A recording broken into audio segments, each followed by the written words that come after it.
நான் இப்போ பச்சை பட்டாணி உருளைக்கிழங்கு குருமா பண்ண போகிறேன். பச்சை பட்டாணி 1/4 கிலோ உரித்து வச்சுருக்கேன். தோல் உருளைக்கிழங்கு தோல் சீவி கட் பண்ணி வச்சுருக்கேன். அதுக்கு தேவையான பொருட்கள்: தக்காளி 1 கப், இஞ்சி பூண்டு விழுது, வெங்காயம் 1 கப், தேங்காய் 1 முடி மிக்சியில் கிரைண்ட் பண்ணி வச்சுருக்கேன், கருவேப்பிலை, தேவைக்கேற்ப மஞ்சத்தூள், உப்பு, கடுகு, பச்சை மிளகாய், கரம் மசாலா பொடி, மிளகாத்தூள், எண்ணெய். இப்போ நான் கேஸை ஆன் பண்ணி ஒரு குக்கரை அதில் வைத்திருக்கேன்.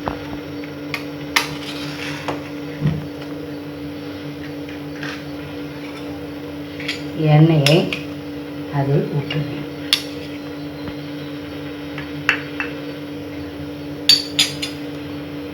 எண்ணெய் ஊற்றி சிறிது கடுகு போட்டு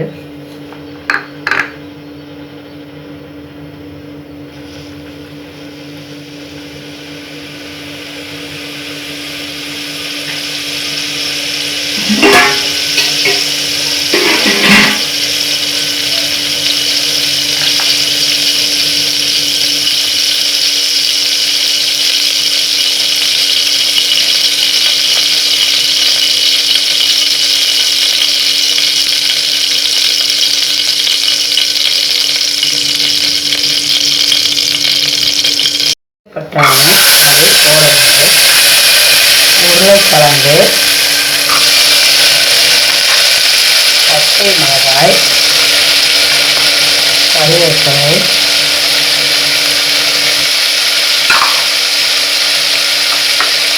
தக்காளி இந்த மிக்சியை கிரைண்ட் பண்ணுறது, வெங்காயம், தேங்காய் பால், இஞ்சி பூண்டு பேஸ்ட்டு, தேவைக்கேற்ப மிளகாத்தூள்,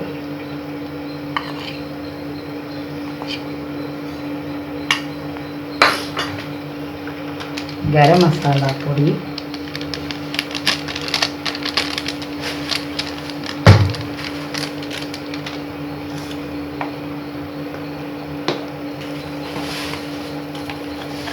உப்பு,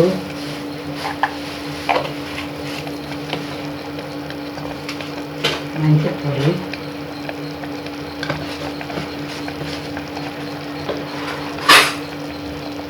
தேவைக்கேற்றப்ப தண்ணி.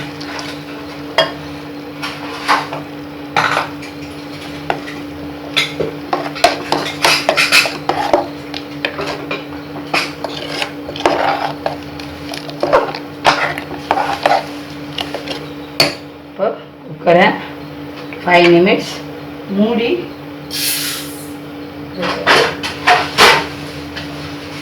5 நிமிட்ஸ் மூடி வச்ச விசில் வரும்.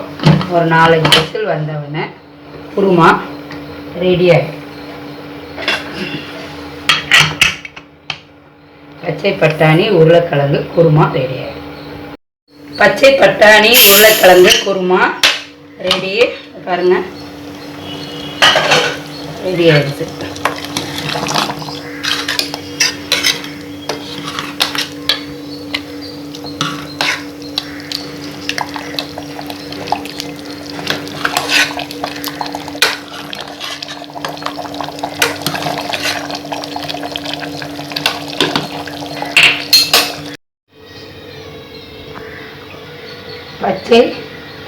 பச்சை பட்டாணி உருளைக்கிழங்கு குருமா ரெடி. இது பூரி, இட்லி, தோசை எல்லாம் சைடிஷாக தொட்டு கொண்டு சாப்பிட்டா சுவையாக நன்றாக இருக்கும். நன்றி, வணக்கம்.